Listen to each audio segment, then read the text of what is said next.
ये पांच रत्न स्वरूप ऐसा जो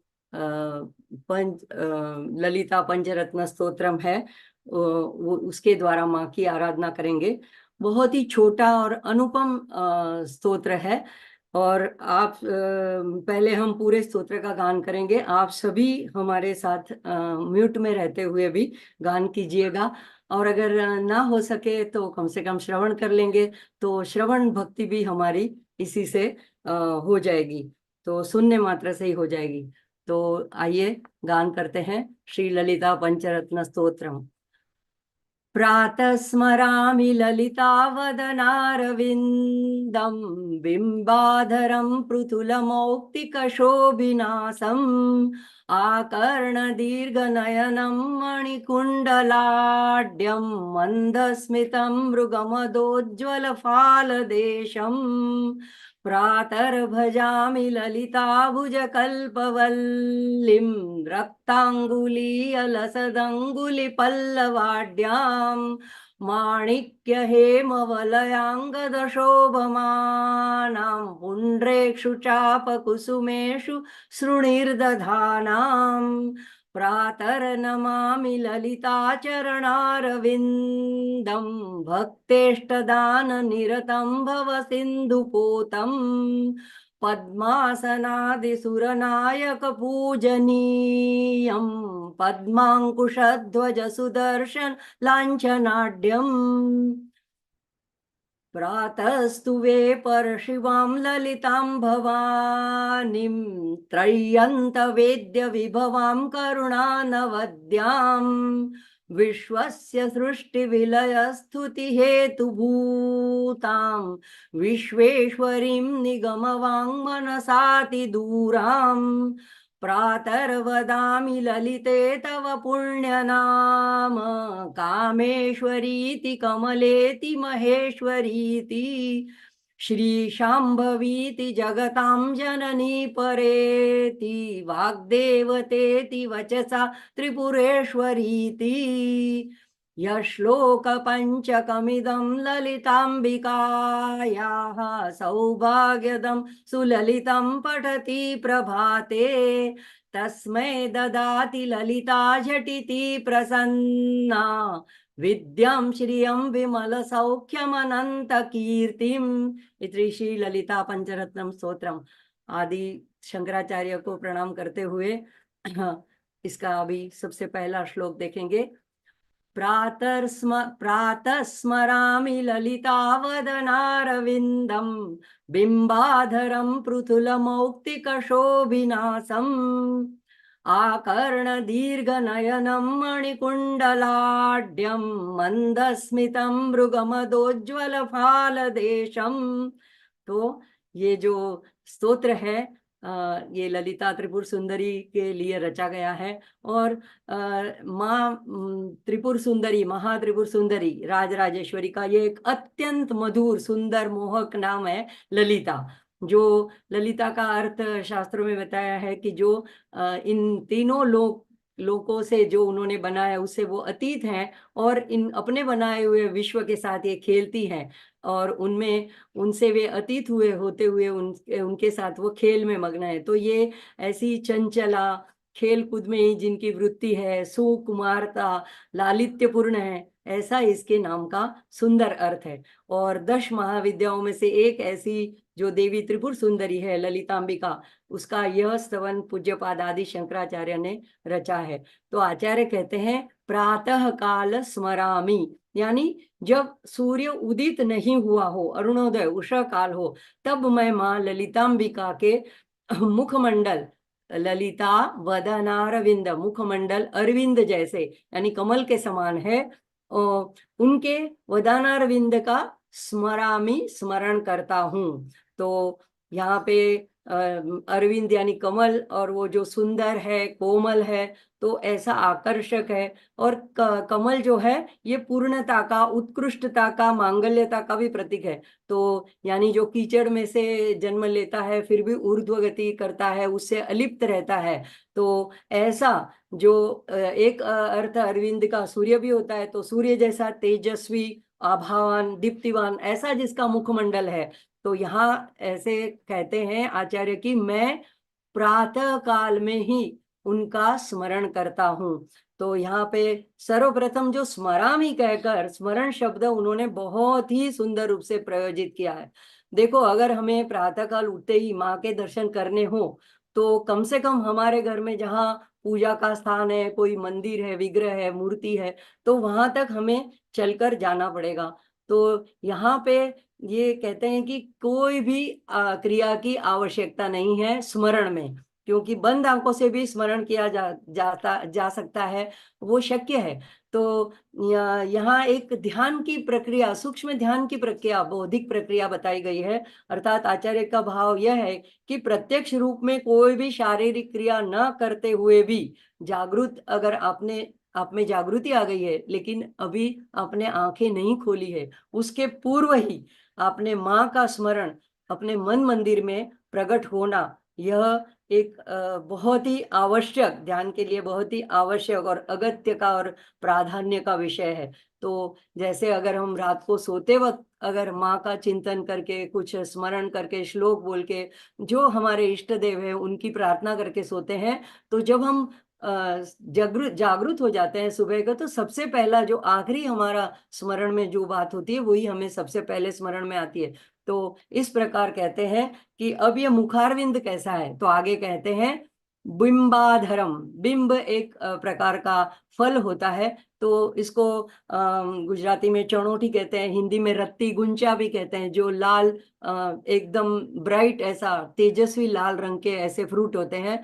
तो कोई कोई लोग इसको और भी नाम से जानते हैं इस फूल को, लेकिन इसका अर्थ है कि ऐसे लाल, बहुत ही गहरे लाल रंग के ऐसे अधर, माँ के होंठ। तो अब उनका सबसे माँ का स्मरण आने के बाद आचार्य कहते हैं कि उनका ध्यान जाता है माँ के अधरों के पर।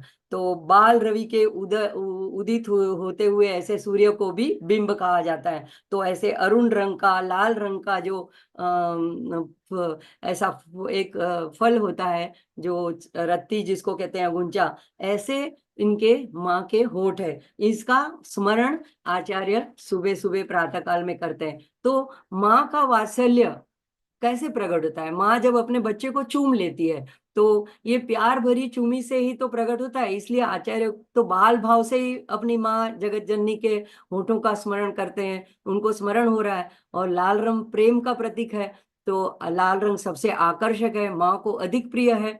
और ये इससे आचार्य की नजरों के सबसे पहले माँ का चेहरा आता है स्मरण में, और उसके बाद माँ के होठ दिखाई पड़ते हैं।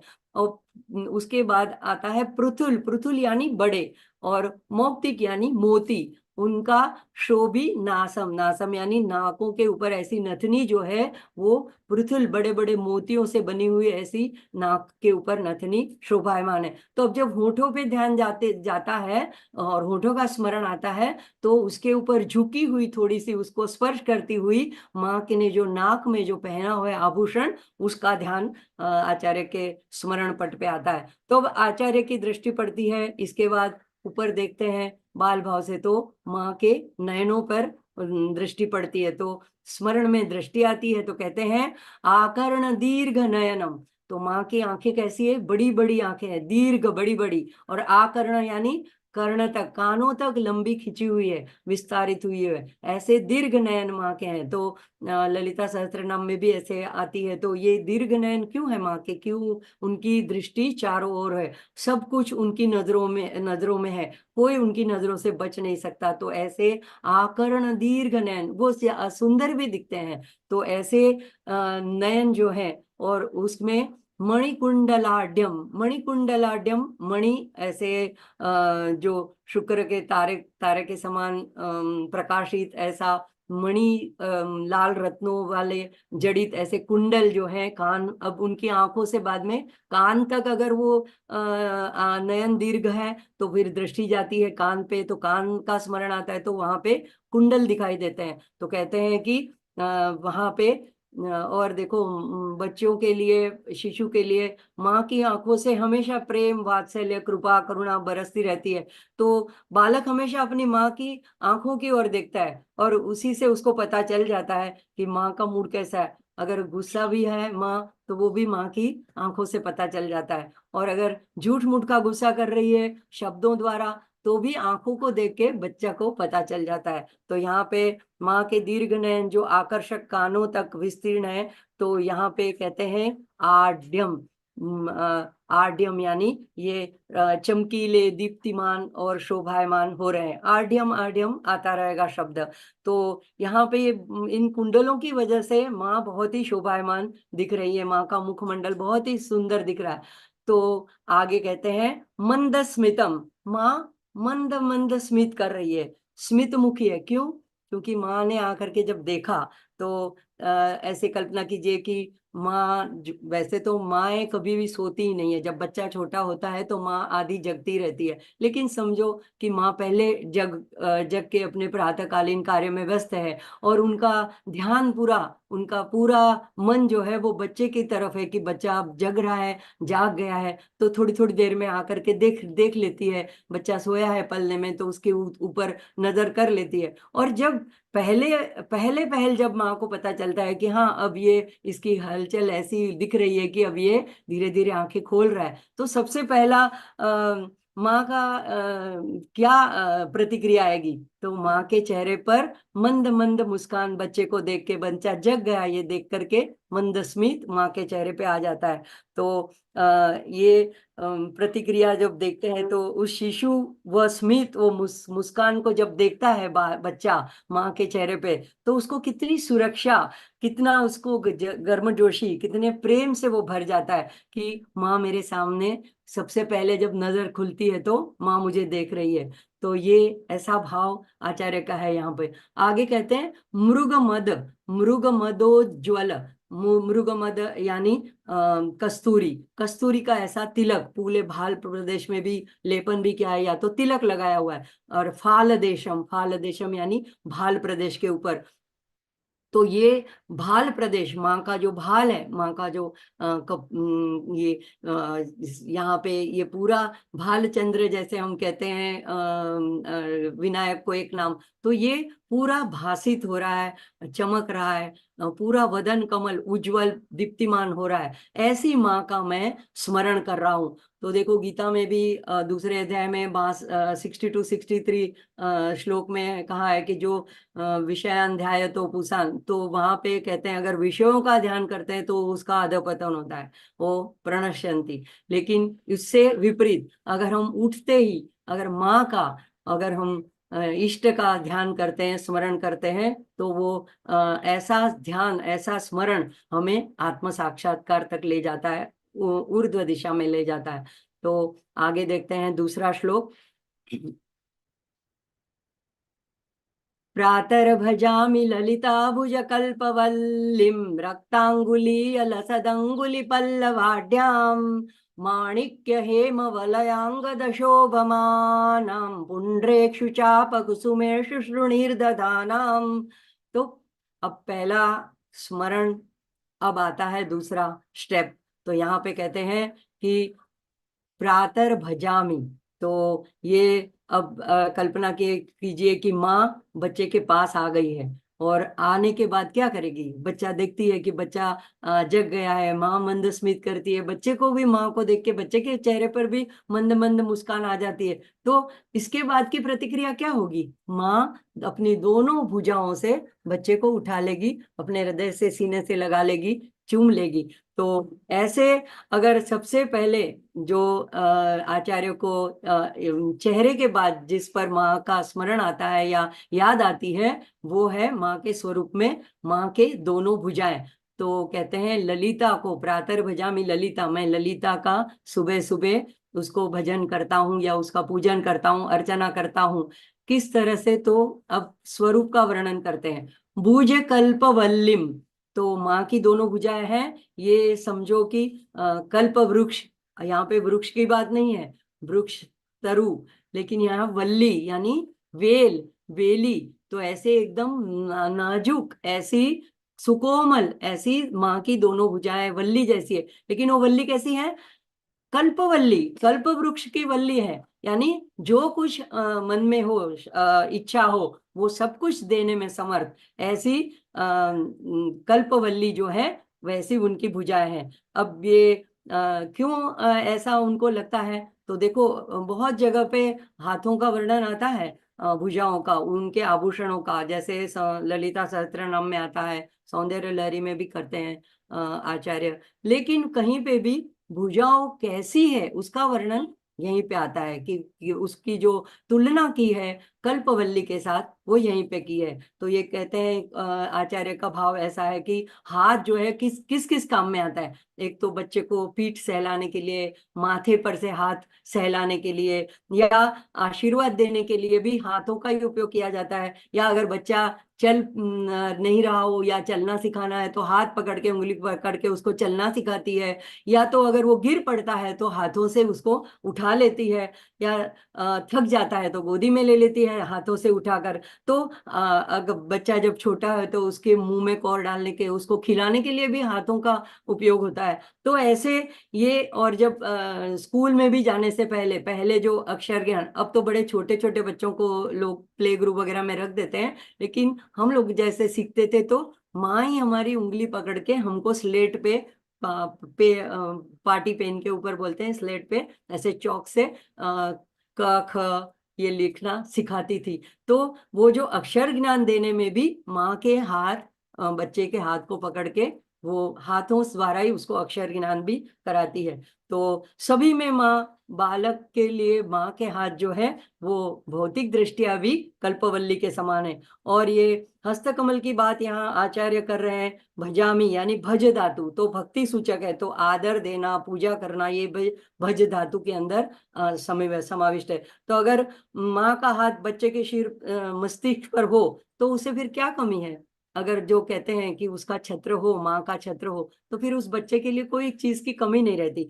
तो क्या उसको अप्राप्त है, तो यानी सब बातें पूर्ण हो सकती है। अब आगे कहते हैं रक्तांगुलीय। अब हाँ, भुजाओं की बात होगी, लेकिन अब अंगुलियां कैसी है, तो रक्त वर्णंगे ये रक्ता है, कहीं कहीं रत्नांगुलीय ऐसे भी आता है। तो रत्न जड़ित ऐसी अंगूठियां, ये रक्तांगुलीय, तो ये अंगुलियों में पहनने जाने वाली अंगूठियां जो है वो रक्त वर्ण की है, यानी ऐसे माणिक रत्नों से जड़ी हुई है। और उसे लसद यानी ऐसे वो कोमल उंगलियां लसत चमक रही हैं। और अंगुली पल्लवाढ्यम, वो उंगलियां कैसी है, पहला जो है वो अंगूठी के लिए, दूसरा अंगुली अंगुलियों के लिए। तो वो अंगुलियां जो ऐसे रत्नजड़ित अंगूठियां से सजी हुई हैं वो भासित भी हो रही है, चमक भी रही है। और कैसे उसको उपमा दी है, जैसे ये वल्ली है तो ये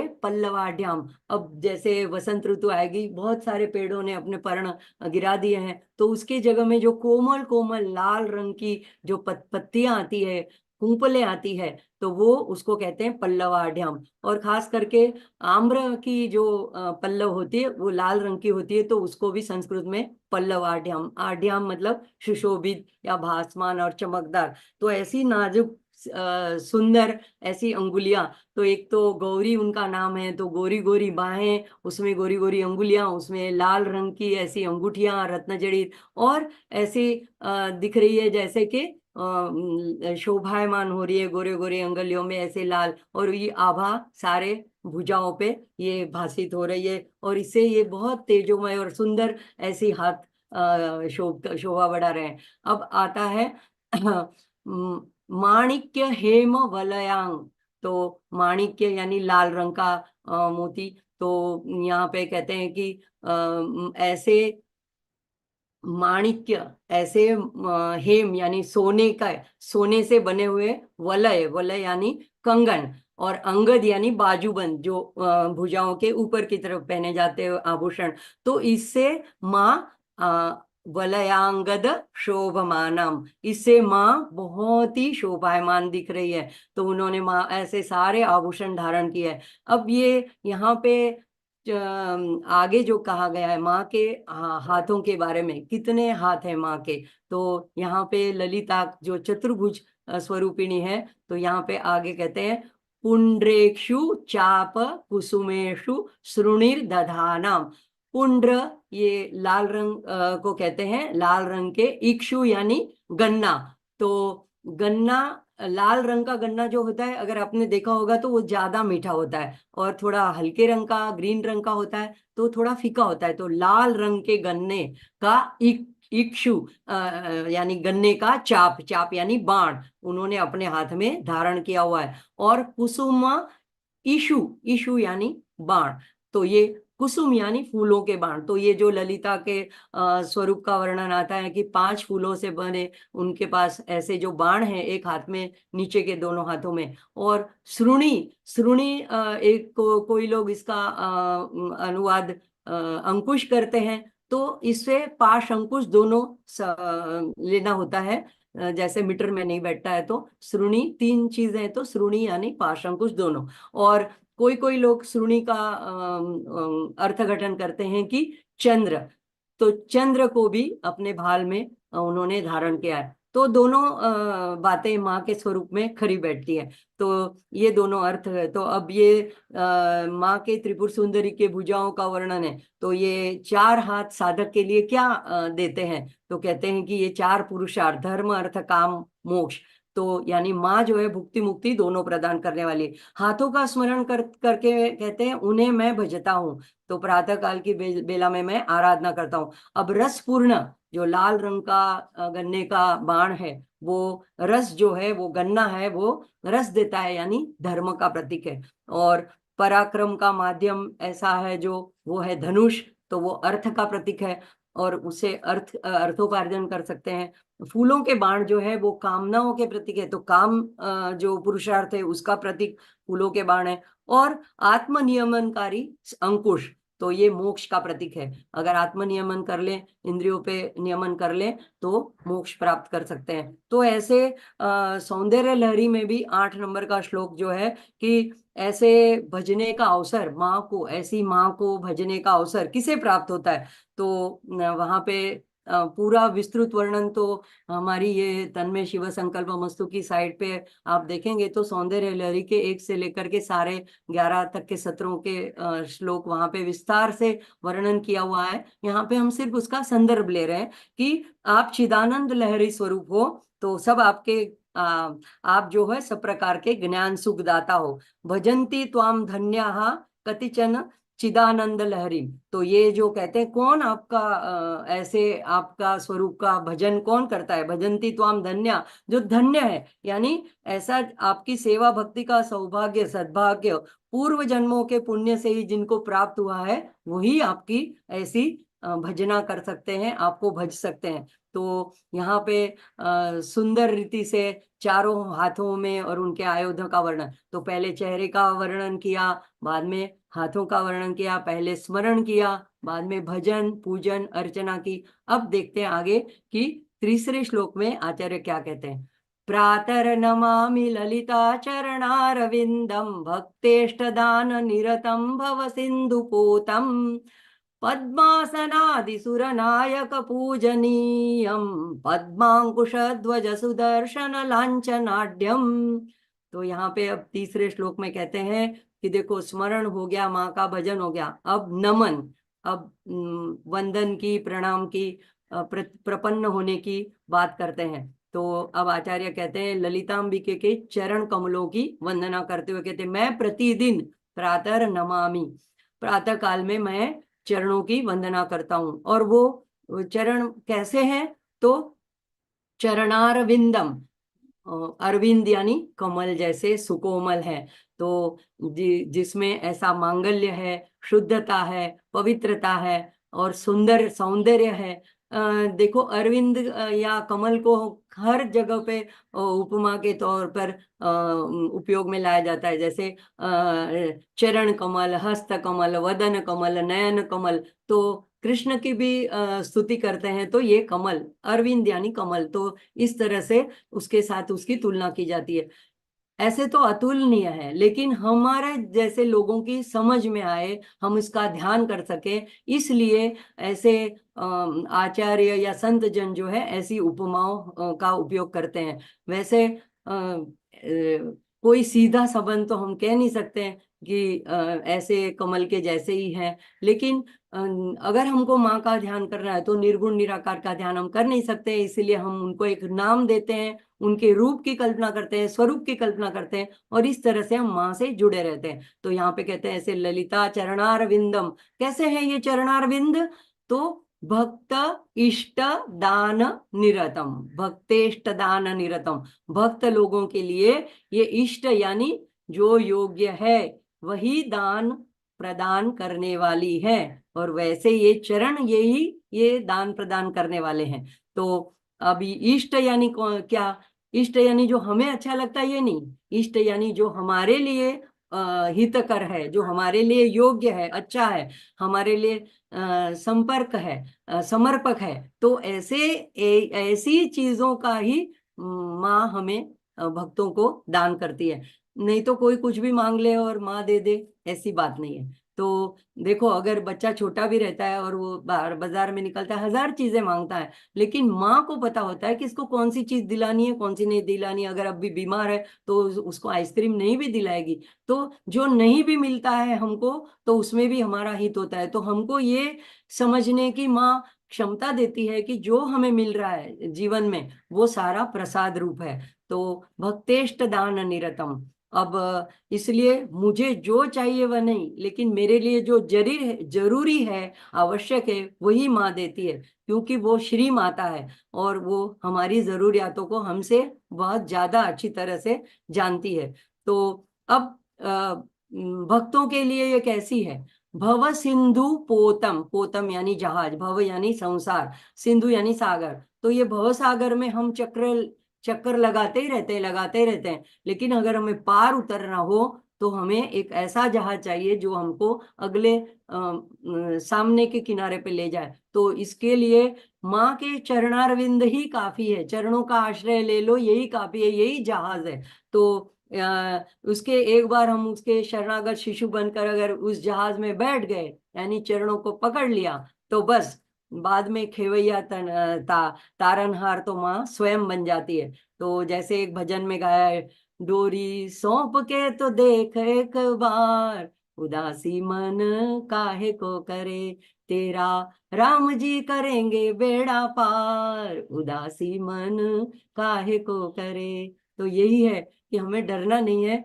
उनकी नैया में, हमें नाव रूपी नैया में, चरण रूपी नैया में बैठ जाना है, और हमें अब पूरा हमारा भार जो है उन्हें सौंप देना है। तो चरणों की बात जो है आचार्य सौंदर्य लहरी में भी करते हैं। तो वहां पे श्लोक, दूसरे नंबर के श्लोक में वो कहते हैं कि हे माँ, आपके चरणों की तो बात ही क्या है, कि उसकी चरण कमल की थोड़ी सी रज के प्रताप से ब्रह्मा जी जो है वो विश्व का सृजन करते हैं, विष्णु जी उस चरण को मस्तक पर धारण करके जगत की रक्षा पालन करते हैं, और रुद्र उस चरण रज के प्रभाव से जगत का संहार करके उसकी जो भस्म है वो अपने शरीर पर लेपन कर लेते हैं। और आगे 5 नंबर के श्लोक में कहते हैं कि आपके हाथों में पाश पाश अंकुश चाप बाण है। तो आपने अभय मुद्रा नहीं की है। ज्यादातर हम देखते हैं देवी देवताओं के ऐसे अभय और वरद, तो वरदान की मुद्रा थोड़ी सी हथेली झुकी होती है और अभय की मुद्रा सीधी होती है। तो ये मुद्राएं ज्यादातर हम विग्रह में, स्वरूप में देखते हैं। तो यहाँ पे आचार्य कहते हैं कि आपने तो चारों हाथों में चारों आयुध थाम लिए हैं, तो क्या आप अभय वरद मुद्रा नहीं देती हैं? तो कहते हैं कि नहीं नहीं, आपको ये ऐसा अभिनय करने की जरूरत ही नहीं है, क्योंकि ये देने के लिए आपके चरण ही काफी है, आपके चरण सक्षम है। तो ऐसे कहते हैं कि शरण देने लायक, भय से रक्षा करने में, और इच्छा से भी अधिक देने के लिए आपके चरण समर्थ है।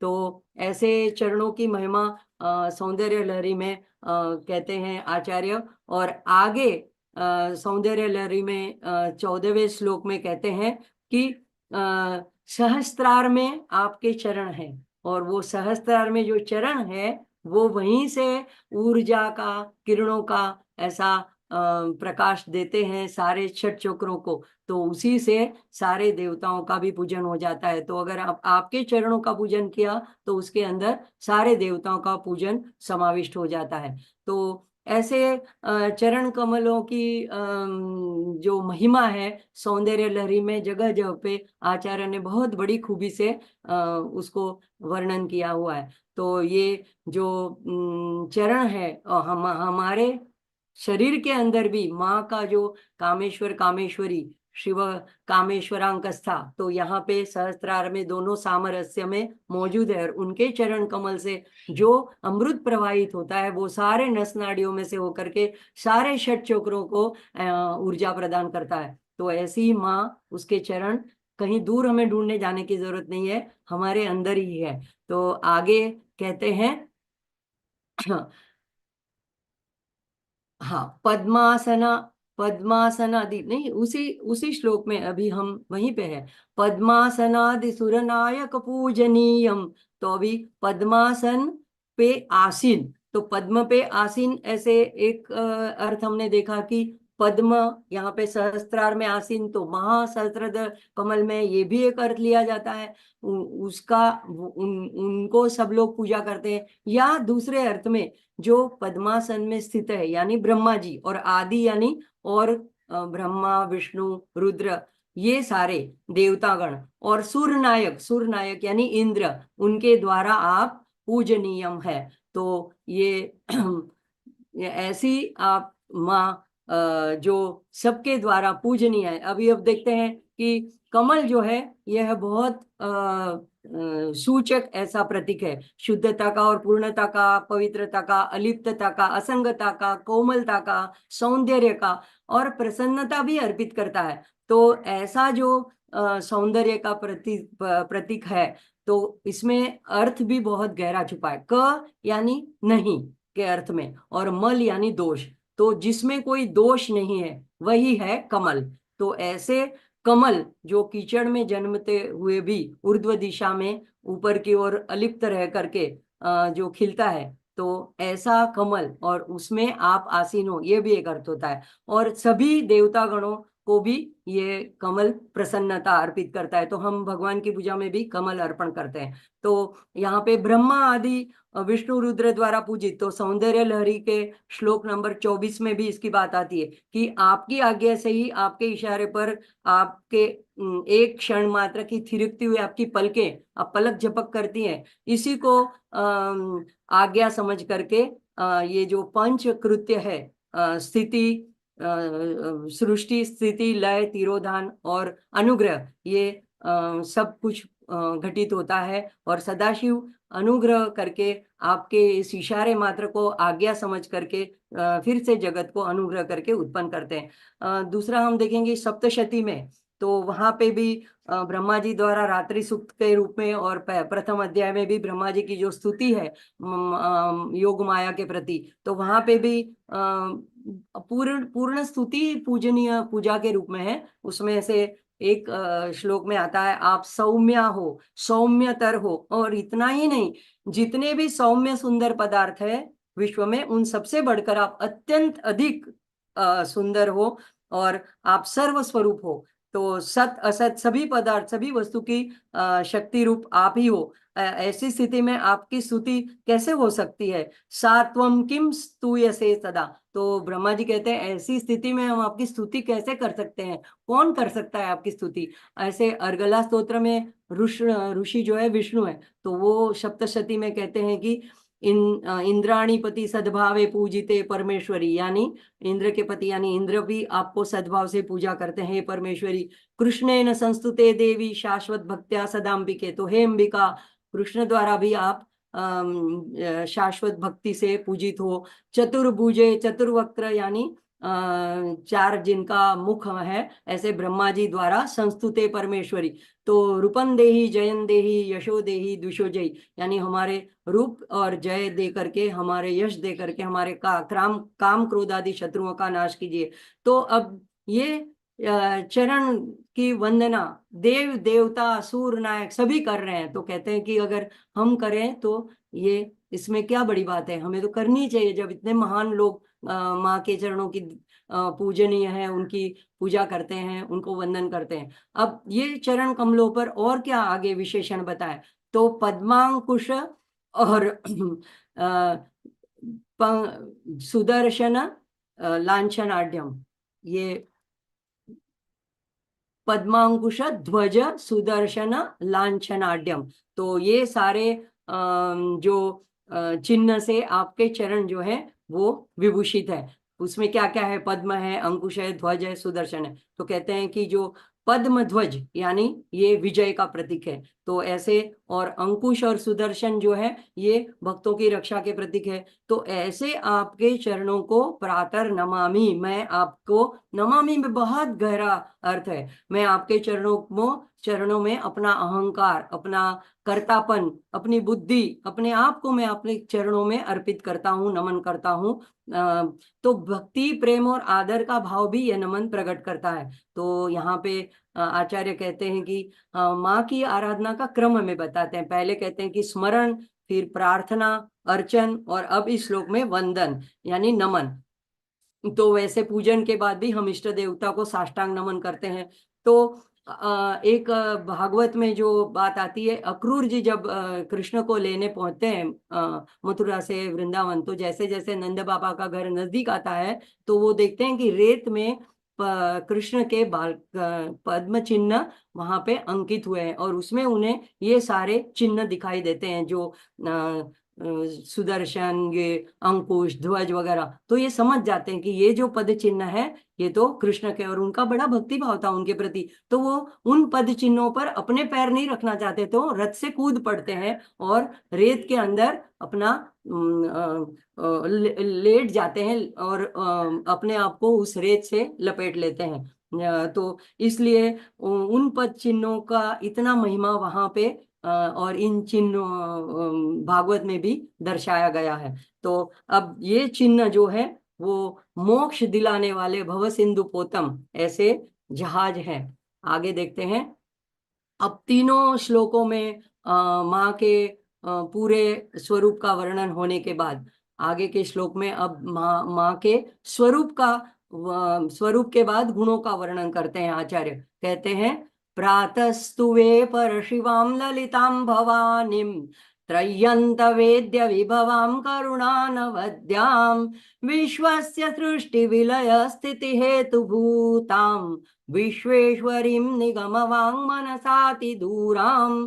तो कहता है, प्रातस्तुवे, अब मैं स्तवन करता हूं आपको। तो आचार्य ने, देखो, हम जैसे सामान्य जनों के लिए यह अद्भुत प्रातः स्मरण स्तोत्र की रचना की है, जिसमें प्रथम श्लोक में तो माँ के मुखारविंद का दर्शन कराया हमें, दूसरे श्लोक में माँ के बाहु भुजारूपी कल्पलता का आश्रय मांगकर मंगलमय सुप्रभात में माँ के चतुर्भुज स्वरूप और आयुधों द्वारा अपने धर्म, अर्थ, काम, मोक्ष चारों ही पुरुषार्थ द्वारा सकल मनोरथों को पूर्ण करने के लिए प्रार्थना की। अब तीसरे श्लोक में माँ के चरण कमलों की वंदन और नमस्कार किया है, और चरण कमलों को लांछनाढ्यम कह के माँ की श्रेष्ठता, बड़ाई, आड्यम यानी सर्वश्रेष्ठता, और बड़ाई, ऐश्वर्य, वात्सल्य, ये सारे चीजों का दर्शन कराया।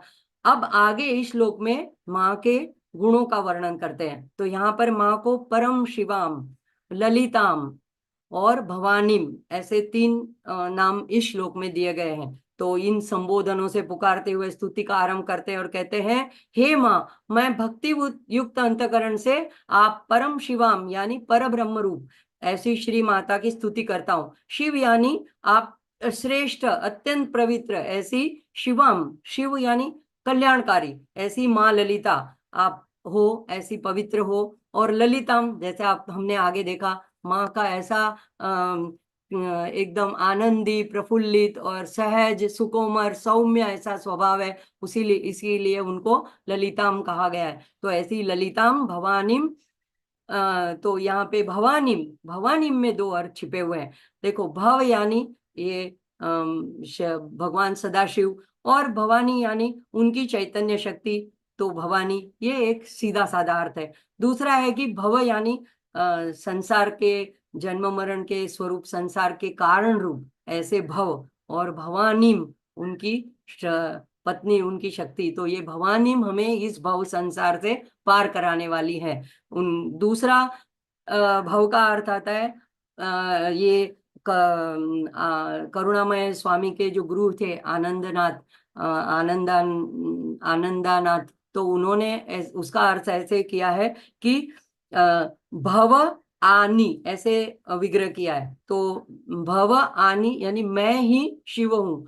अब ये थोड़ा हमें अजीब लगता है, ऐसे कैसे इसका अर्थ आता है? तो वो अमृतानंद बताते हैं नाथ की, जो व्यक्ति अपनी शारीरिक मर्यादाओं को पार कर लेता है और शिव से एक रूप हो जाता है, तो वह फिर खुद स्वयं ही भवानी बन जाता है। तो जैसे यहाँ पे महाराष्ट्र में संतों को माऊली कहते हैं, तो ज्ञानेश्वर को माँ का ही रूप मानते हैं, तो ज्ञानेश्वर माऊली वे खुद ऐसे करुणामय आर्द्र माँ रूप बन जाते हैं। तो आचार्य की करुणा से, करुणा तो देखो सर्वविदित है कि तभी उन्होंने ऐसे ऐसे स्तोत्रों हमारे लिए रचना करके रखे हैं कि आने वाली पीढ़ी तक ये स्तोत्रों के गान मात्र से हम भी आध्यात्म के पथ पर आगे बढ़ सकते हैं। तो ये जो नाम है भवानी, तो ये इसके इतने ऐसे अर्थ है। अब आता है त्रयंत वेद्य विभवाम। तो त्रयंत, त्रयंत का होता है त्र यानी तीन का अंत यानी अंतिम भाग। तो वेद जो है वो दोनों तरह से अर्थ होते हैं। वेद जो है उसके चार विभाग है, संहिता, आरण्यक, ब्राह्मण, तो ये तीन हो गए, और उसका अंतिम यानी उपनिषद। तो इस अर्थ में उपनिषद जो है वो ये त्रयंत का एक अर्थ होता है। दूसरा अर्थ है कि रुक, साम, यजुर, ये तीन वेद है जिसे त्रयी विद्या कहते हैं। इनको भी त्रय कहते हैं, और उनका अंतिम भाग भी उपनिषद। तो दोनों तरह से देखें तो उपनिषद जो ज्ञान कांड है, तो उसका यहाँ पे उल्लेख किया गया है कि इस जो व्यक्ति ये वेद्य विभवाम, वेद्य यानी ये जो उपनिषद जो है ये वेद्य यानी स्पष्ट करता है, बता देता है, प्रकट करता है, ज्ञात करा देता है। क्या ज्ञात करा देता है? विभवम, विभवाम, विभवाम यानी वैभव, आपका वैभव यानी आपका आपका स्वरूप, आपका ऐश्वर्य। तो वेदांत उपनिषद का तत्व ज्ञान जिनका वैभव स्पष्ट करते हैं, ऐसी, या तो फिर ब्रह्म विद्या के द्वारा जिनका वैभव जानना संभव हो, ऐसी हे माता, दोनों तरह से ले सकते हैं। ऐसी ये माता आप करुणा अनवद्याम, तो आप करुणा से ओतप्रोत हो, आप आर्द्रता से भरे हुए हो, और अनवद्याम यानी दोष रहित, निर्दोष, तो अहेतु की कृपा करने वाली हो। और देखो दया में कुछ अंश जो है तुच्छ भाव समाया है। हम दया सामान्य रूप से अपने से थोड़े नीचे दर्जे के लोग के ऊपर दया दिखाते हैं, जो हम थोड़े से उनसे समर्थ है और सक्षम है, और हमारे से जो कम है उनके प्रति हम दया भाव दिखाते हैं, तो ये उसमें थोड़ा सा अहम भाव आता है। लेकिन करुणा वो है कि जिसको सम समझना, अपने से जैसा अपना आत्मा है ऐसे ही दूसरे का है, ऐसे जो उसके बाद में जो आर्द्रता आती है, जो प्रेम उमड़ता है, जो वात्सल्य आता है, वो उस दया को करुणा कहते हैं। तो ऐसी करुणा संत जनों के पास या तो माँ के पास होती है, तो यहाँ पे वात्सल्यपूर्ण आर्द्रता को करुणा कहते हैं। ऐसी माँ की दोष रहित, ऐसी आप करुणा से ओतप्रोत हो। और दूसरा अर्थ त्रयंतका का यह भी होता, त्रयंत का ऐसा भी होता है कि जो तीनों ये वेद हैं, त्रयी विद्या, उन सब में माँ का पूर्ण वैभव वर्णित है। यानी वेद्याध्ययन से अगर हम माँ की दिव्यता, भव्यता, महानता की समझ प्राप्त होती है, तो ऐसी माँ करुणा करने में अत्यंत उदार है। तो इस तरह से भी हम ले सकते हैं। आगे कहते हैं विश्वस्य सृष्टि विलय हेतु स्थिति हेतु भूताम, यानी आप इस जगत की, सृष्टि की, संसार की सारी सृष्टि यानी सर्जन करना, स्थिति यानी पालन पोषण करता, विलय यानी उसका लय करने में हेतुभूत कारण रूप हो। विश्वेश्वरीम यानी हे विश्व की ईश्वरी, कहीं कहीं जगह विद्येश्वरी ऐसा पाठ भेद भी आता है। तो विश्वेश्वरीम यानी आप विश्व, हे माँ, आपकी जो तीन शक्तियां हैं, ज्ञान शक्ति, क्रिया शक्ति, इच्छा शक्ति, और उसके अनुरूप आपकी जो तीन शक्तियां हैं, जो सरस्वती, लक्ष्मी, काली, उनकी भी आप ईश्वरी हो, इसलिए आपके विश्व की विश्वेश्वरी हो। और निगमा, निगम यानी वेद, और वांग मन, वांग मन यानी वाणी और मन से अति दूराम, तो आप वेदों से, वाणी से और मन से अति दूराम यानी आपको समझ लेना, समझ पाना, आपका वर्णन करना, यह बहुत दूर की बात है। तो यहाँ पे तैत्तिरीय उपनिषद का भी वाक्य प्रमाण देता है, यतो वाचा निवर्तन्ते अप्राप्य मनसा सह। तो यहाँ पे आचार्य कहते हैं कि हे माता, आपका वर्णन कर पाना, हालांकि ये कहते हैं कि वेदों में आपका वर्णन लिखा है, लेकिन वो भी पूरी तरह से आपको प्रकट नहीं करते हैं। तो इसलिए वो क्या करते हैं, नेति नेति कह करके चुप हो जाते हैं। नेति नेति नेति यानी ये नहीं है, ये नहीं है, ये नहीं है, लेकिन क्या है यह कोई वेद भी नहीं बता पाता है। तो ऐसे अगर वो भी चुप हो जाते हैं, तो हे माता, मनुष्य की तो क्या औकात है, क्या हैसियत है, हम कैसे आपका वर्णन कर सकते हैं, आपके गुणों का महिमा गान कर सकते हैं। तो इसीलिए कहते हैं कि मनुष्य की, यानी कि मेरी वाणी और मन तो आपके तक पहुंच ही नहीं पाती, अति दूरम, ये हमारे लिए बहुत दूर की बात है। वर्णनातीत हो, आपके स्वरूप में अवगान करना, ये हमारे लिए अति दूर की बात है। तो ऐसी माँ का मैं स्तवन करता हूँ। तो देखो कितनी हिम्मत है, कहते हैं एक तरफ से कहते हैं कि मैं फिर भी ऐसे स्वरूप का मैं स्तुति करता हूँ। तो मैं नहीं जानता हूँ, फिर भी मैं, मुझे ये जानता हूँ कि मैं नहीं जानता हूँ, और इसीलिए मैं आपकी स्तुति करने के लिए उद्यत हुआ हूँ। तो यानी जिसे सिर्फ अपने स्वानुभव से ही जाना जाता है, जैसे शिशु के हृदय में, हृदय को माँ जानती है और माँ के हृदय को सिर्फ उसका बच्चा ही जानता है, ऐसे आप वन और वाचा से तो अतीत हो, लेकिन अनुभव से, अंतःकरण से आपको हम जान पाते हैं, इसीलिए मैं स्तुति करता हूं आपकी। अब आगे का श्लोक आता है कि अगर आप आचार्य का कहने का भाव यह है कि अगर आप उनका स्वरूप भी नहीं जानते हो, उनके गुणों को भी नहीं जानते हो, लीला को भी नहीं जानते हो, तो यह सरल उपाय, यानी इस जो 5वें श्लोक में बताया है, यह सबसे बड़ा यज्ञ है, नाम का महिमा बताया है यहाँ पे। तो प्रातर्वदामि ललिते तव पुण्य नाम, कामेश्वरी कामेश्वरीति कमलेति महेश्वरीति, श्रीशाम्भवीति जगतां जननी परेति, वाग्देवतेति वचसा त्रिपुरेश्वरीति। तो कहते हैं जब माँ के स्वरूप को जानना असंभव है, अशक्य है, तो वाणी से वर्णन करना भी नहीं बन पाता है, मन से भी परे है। तो इस अंतिम श्लोक में आचार्य, सभी संतों ने जो प्रमाणित किया हुआ है, सरल सुलभ सुगम, ऐसा सुलभ ऐसा उपाय बताते हैं कि हे माँ ललिता, मैं प्रातः काल में आपके पुण्य कारक नामों का उच्चारण कर रहा हूँ। प्रातः वदामी, वदामी यानी मैं मुंह से बोल रहा हूँ, मुखों से उच्चार कर रहा हूँ, जोर से बोल रहा हूँ, आपके नामों का पाठ कर रहा हूँ। क्या क्या नाम? ललिते तव पुण्य नाम। कौन से ललिते, आपके कौन से पुण्य नाम है? तो जे जे और नारद भक्ति सूत्र में भी बताया है कि जहां मेरे भक्त नाम गुणों का कीर्तन करता है, तो हे नारद, वहीं मैं हमेशा वास करता हूँ। तो एक नामदेव का यहाँ महाराष्ट्र में, ऐसे तो बहुत सारे अभंग है, लेकिन ये मुझे ज्यादा पसंद है। तीर्थ विठ्ठल, क्षेत्र विठ्ठल, देव विठ्ठल, देव पूजा विठ्ठल, तीर्थ विठ्ठल, क्षेत्र विठ्ठल, माता विठ्ठल, पिता विठ्ठल, बंधु विठ्ठल, गोत्र विठ्ठल।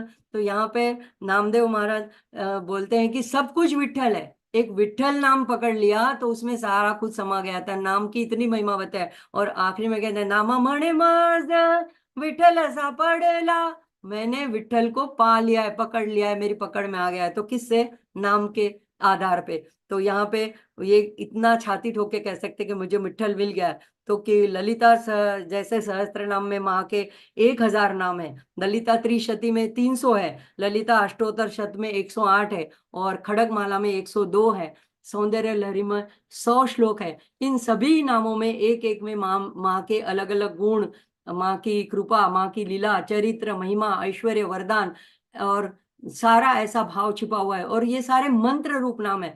तो जैसे राम नाम एक तारक मंत्र है, राम रक्षा स्तोत्र में भी भगवान शिव जी खुद पार्वती से कहते हैं कि यह एक नाम, सहस्र नाम तत्तुल्यम राम नाम वरानने। तो हे वरानने, हे सुंदर मुखी पार्वती, विष्णु सहस्त्र के सहस्त्र नाम के तुल्य एक राम नाम है। तो पश्चिम की बात कुछ और है, वो वहां तो एक प्रसिद्ध वाक्य है कि what is there in name, नाम में क्या रखा है। अलग संदर्भ में है, लेकिन यहाँ पे भारत में जो है हम भगवान का मूर्ति रूप मंत्र रूप मानते हैं नाम को, और नाम से ही हम नामी तक पहुंच सकते हैं, और नाम में नामी समाया हुआ ये, इसलिए भक्त कलिकाल में अपनी रुचि अनुसार अनेक नामों से माँ को पुकारते हैं, आराधना करते हैं। हमारी संस्कृति की यही विशेषता है। तो यहाँ पे डोंगरे जी महाराज भी कहते थे कि 13 करोड़ नाम जप करने से देवता प्रत्यक्ष दर्शन देते हैं, प्रकट हो जाते हैं। और समर्थ रामदास स्वामी ने तो यह बात सिद्ध करके दिखाई थी। उन्होंने राम का साक्षात्कार किया था, जो छत्रपति शिवाजी के गुरु थे और जिन्होंने दास बोध लिखा है। तो अब आचार्य अलग अलग नामों से माँ की आराधना कर रहे हैं। पहले कहते हैं कामेश्वरी, तो ललितोपाख्यान ब्रह्मांड पुराण में चिदंगनी कुंड से उत्पन्न महात्रिपुर सुंदरी की बात आती है, और वो जो है वो कामेश्वर के साथ विवाह करती है, इसलिए उनका एक नाम कामेश्वरी है। और ये कामेश्वरी को एक अर्थ में ऐसे भी जान सकते हैं कि ये सब कामों की यानी कामनाओं की ईश्वरी है। तो हे माँ, आप सकल कामनाओं की पूर्ति करने वाली हो। तो ऐसे हमारे भी इच्छाओं को और हमारी आकांक्षाओं को, हमारी कामनाओं को आप संयमित रखना, ऐसी शिक्षा भी ये कामेश्वरी हमको देती है। तो अंत में हमें ये इन कामनाओं से भी पर होना है। तो हे माँ, आप काम को और साधक को शिस्त में रखते हो। तो ये आप इन सब की श्री यंत्र में भी बिंदु जो आखिरी का चक्र है वहां पे ये अधिष्ठात्री है, तो वहां पे वो कामेश्वर के साथ सामरस्य में विराजमान है। तो हमारे सहस्त्रार में भी कामेश्वरी कामेश्वर के साथ विराजमान है। तो ये कामेश्वरी उनका एकदम सुंदर मधुर ऐसा नाम है। दूसरा दूसरा नाम आता है कमलेति। आप त्रैलोक की मूर्तिमंत लक्ष्मी हो, इसलिए कमला हो। और माँ का मंत्र है ओम श्रीं ह्रीं श्रीं कमले कमलालय प्रसीद प्रसीद, श्रीं ह्रीं श्रीं ओम महालक्ष्मी नमः। तो इस मंत्र के द्वारा कोई भी साधक, कोई भी भक्त बिना दीक्षा से भी श्री यंत्र की पूजा कर सकता है।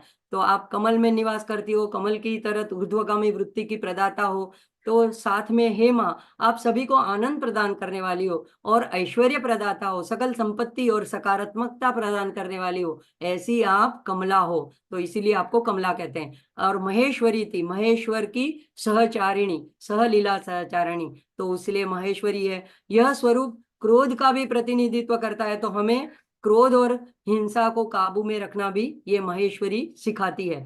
फिर आगे आता है श्री नाम। श्री शांभवी थी, श्री यानी मांगल्यदायी। श्री हम ऐसे सौभाग्यदायक, मांगल्यदायक, महाराष्ट्र में तो श्री ये गणपति के लिए भी प्रयोजित किया जाता है। आगे कहते हैं शांभवी। शांभवी यानी शंभु यानी शंकर, श्रम करोति इति शंकर, उनकी पत्नी यानी शांभवी।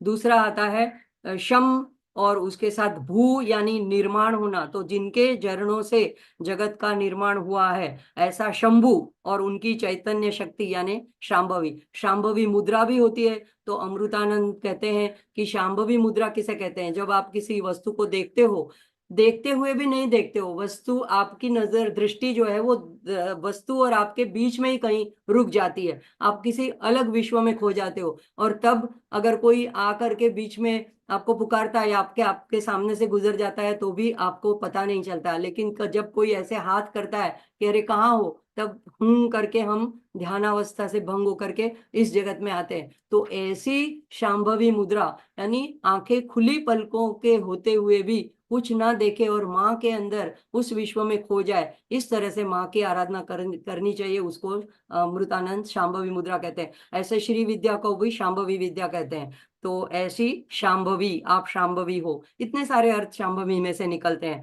फिर आगे आता है जगताम जननी, जगत की आप जननी हो, माता हो, आद्य शक्ति हो, मूल माया हो। परा, परा यानी श्रेष्ठ, तो उत्कृष्ट, ऐसी सबसे सर्वोत्कृष्ट हो। और परावाणी भी है, तो चार वाणी जो है परा पश्यंती मध्यमा वैखरी, उसमें आप परा यानी सबसे सर्वश्रेष्ठ सूक्ष्म ऐसी परा हो।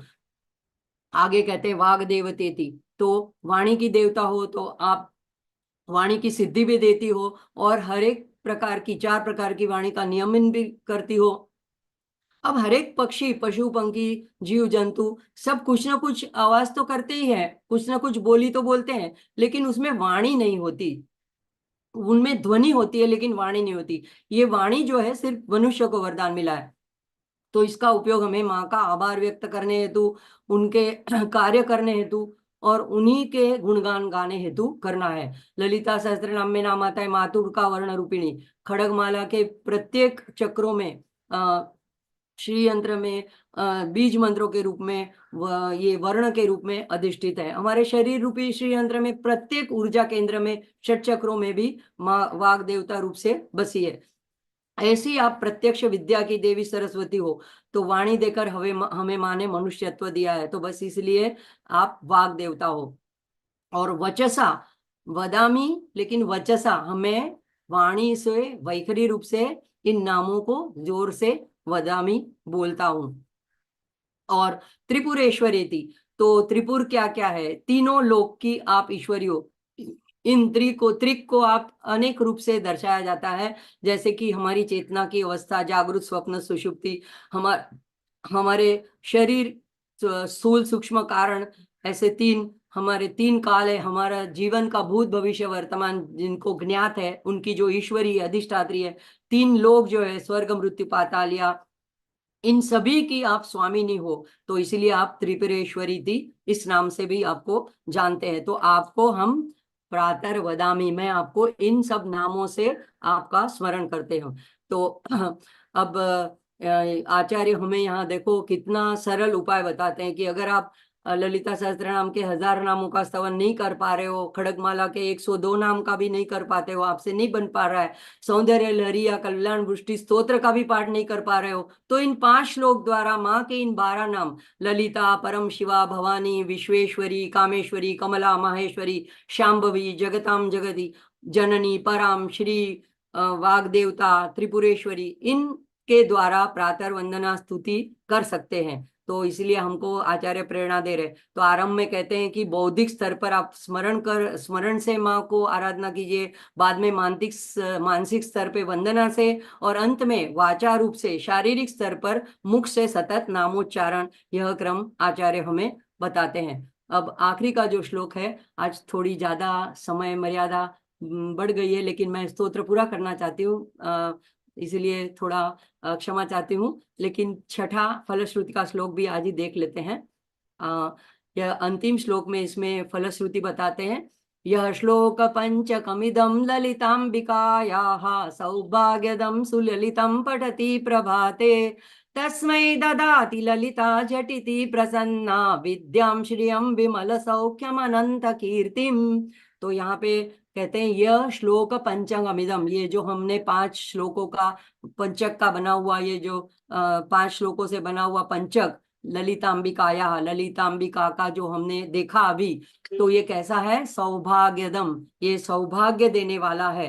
तो ये प्रातः काल में जो इसका सुललितम पठती प्रभाते, जो प्रभात में प्रातः काल में जो इसको पठन करेगा, ये सुललितम सौम्य है, बहुत ही आकर्षक, लालित्यपूर्ण है, कोई कठिन शब्दों का इसमें प्रयोग नहीं किया गया है। तो ऐसा जो माँ का जैसा स्वरूप सौम्य है, ऐसा ही ये स्तोत्र भी सौम्य है और सौभाग्य देने वाला है। तो क्या उसका फल प्राप्त होगा, तो दूसरे चरण में बताते हैं। तस्मय ददाती ललिता, ललिता उनको ददाती देती है, क्या देती है, तो झटीती प्रसन्ना, झटीती यानी तुरंत एकदम अविलंब उनके ऊपर प्रसन्न हो जाती है, और क्या देती है, तो विद्या। तो माँ के वैभव का वर्णन करते हुए कहते हैं कि अगर कोई प्रार्थना रूप इस 5 श्लोकों का प्रातः काल में गायन करेगा, तो माता उन्हें तुरंत उनके ऊपर झटिति प्रसन्ना, उनके ऊपर प्रसन्न हो जाएंगी। और क्यों, क्योंकि यह सौभाग्यदायक ऐसा है, और आगे जो पहली लाइन में बताया, और ये लालित्यपूर्ण भी है।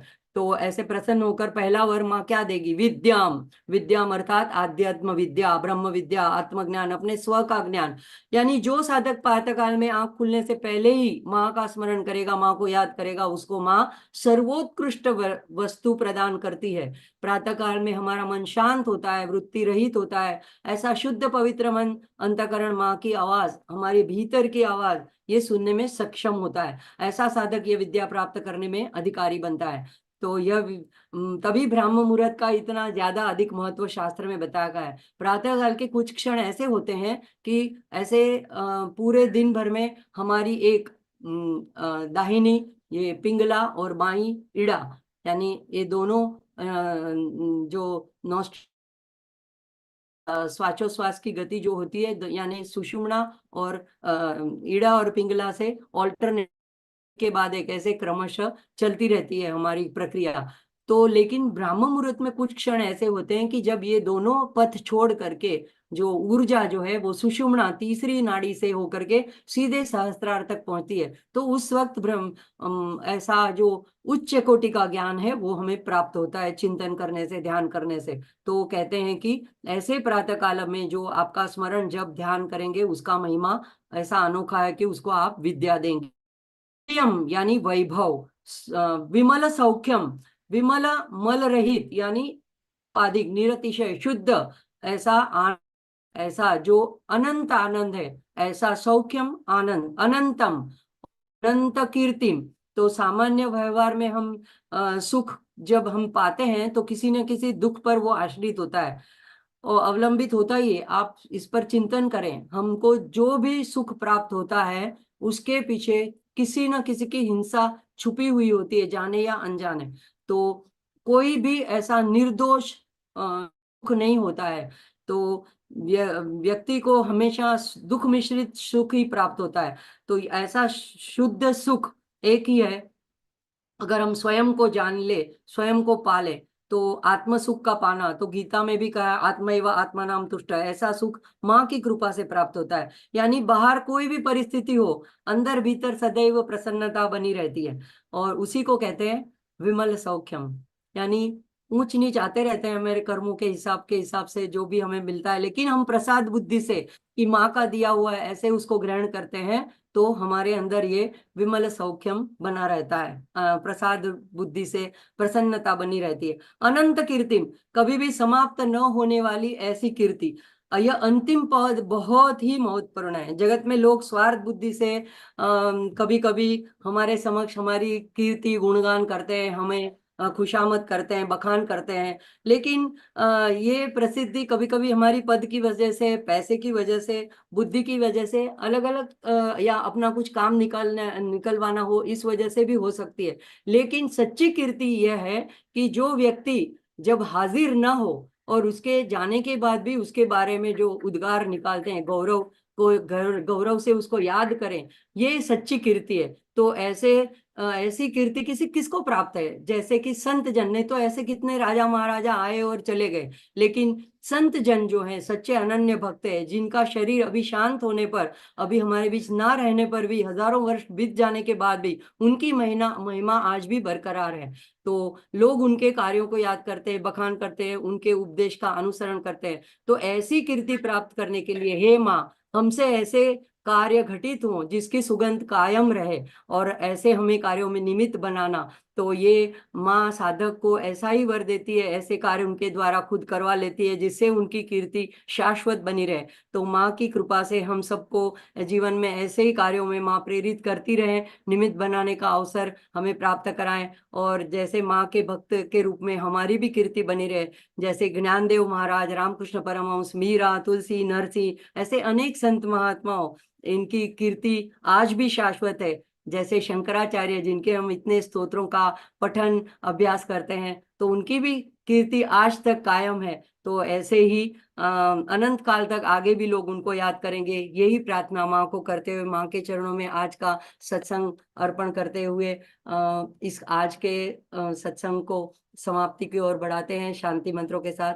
ओम पूर्णमद पूर्णमिदं पूर्णात् पूर्णमुदच्यते पूर्णस्य पूर्णमादाय पूर्णमेवावशिष्यते। ओम शांति शांति शांति। हरि ओम। श्री गुरुभ्यो नमः। हरि ओम। जागृति बहन का आभार, मीर भाई का आभार, और आप सभी माँ के प्रेमी साधक गण का आभार। फिर से सबको मकर संक्रांति पर्व की अग्रिम शुभकामनाएं। जय बहुत माता। बहुत धन्यवाद चेतना बहन। शंकरम शंकराचार्यम केशवम बादरायणम सूत्रभाष्य कृतौ वंदे भगवन्तौ पुनः पुनः। ऐसे भगवान शंकराचार्य का अद्भुत दिव्य स्तोत्र ललिता पंचरत्न, ललिता पंचकम का हम सभी ने श्रवण किया है। जैसे आपने बताया, त्रिशती हो या फिर ललिता सहस्त्र नाम हो, उन सब का सार रूप यह स्तोत्र है। तो बहुत ही आनंद पूर्वक, जिसमें नाम की भी महिमा है, बहुत सारी महिमा है माँ भगवती की, जिसका हमने माँ भगवती की कृपा से आपके माध्यम से श्रवण किया है। ऐसे ही हम आगे भी श्रवण करते रहेंगे। सभी को हम मकर संक्रांति की अभी से शुभकामना दे रहे हैं। सोमवार को मकर संक्रांति है। और दूसरी भी एक सब को बात कर दे कि गुरुवार से हम श्रीमद् रामचरितमानस का मास पारायण करने जा रहे हैं। तो भगवत कृपा से आप सब भी उसमें जुड़िएगा और हो सके उतना ज्यादा लोगों को भेजिएगा, ताकि जो भी कर सके वो अनुष्ठान के रूप में रामचरितमानस का मास पारायण अवश्य करें। आइए सत्र को विराम की ओर ले जाए और सभी वैसे साथ भी मिल इस करके 22 तारीख भगवान को राम की क्या। प्रतिष्ठा हो ही जा रही है। तो उसी अवसर पे हम ये पारायण करने जा रहे हैं। तो ये एक तरह से हमारा उनको एक पूजन ही हो रहा है उनके चरणों में। तो ये बहुत जी अच्छी बात है, बहुत अच्छी बात है। नहीं नहीं, बस भगवान की पिछला सत्र थोड़ा सौंदर्य लहरी का हैवी हुआ था, बहुत लोगों का ऐसा लगा था। इसलिए मैंने आज थोड़ा सा ये छोटा सा स्तोत्र बीच में ले लिया, लेकिन ये भी उससे जुड़ा हुआ ही है। जी जी जी। चलिए तो हम सभी साथ मिलकर के भगवान महादेव का जय घोष करें। नमः पार्वती पार्वती पतये पतये हर हर हर हर महादेव हर महादेव तिलगुळ घ्या आणि गोड गोड बोला, ऐसे हम लोग महाराष्ट्र में बोलते हैं। माझा तिल सांडू नका, माझ्याशी कधी भांडू नका। हर। महादेव